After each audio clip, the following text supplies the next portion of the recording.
bueno, anduvimos bien. Terminamos cuarto ahora, pero de vez me la pongo. La categoría fue pareja, pero que no me habían salido entre el primero y el décimo, menos de un segundo. Vamos a ver cómo va ahora. It's so safe to play along. Little soldiers in a row. Gran carrera, muy divertida, sufrida. Había una parte de la pista que se me venía mucho número en la curva a la izquierda, en la 4, y eso le permitía atacar sobre la chicana.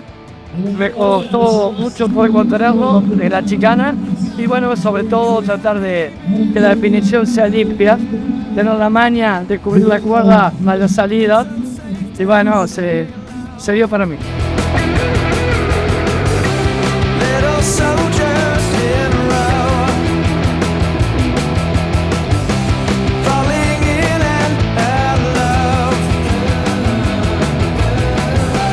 Something sweet to throw away.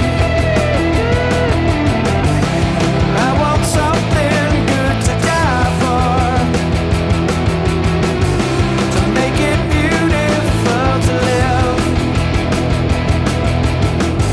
I want a new mistake.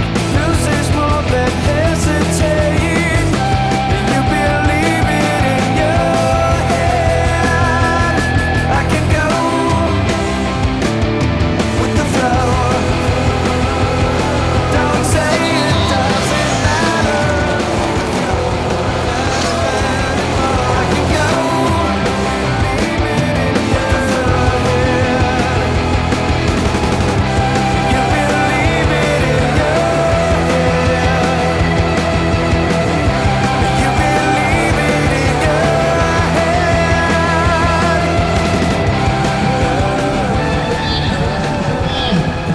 Cordobés, va a ganar Robert en quinto segundo, gana Robert y ganó. Ganó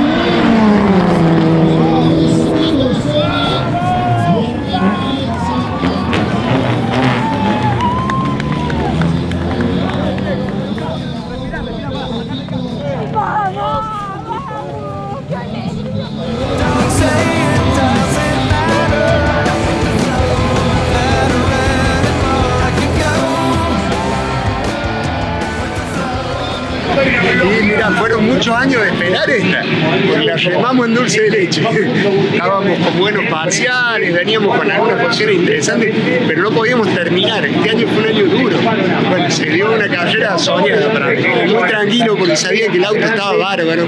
Laburamos mucho con los coaches en todos los detalles de la pista. Ganar acá en el Cabaret, frente a mi ídolo Tito. Y bueno, la verdad que espectacular con toda mi familia, con todos mis amigos, con los sponsors. Soñado. Largamos 13 y terminamos 1. Así que muy contento, muy contento.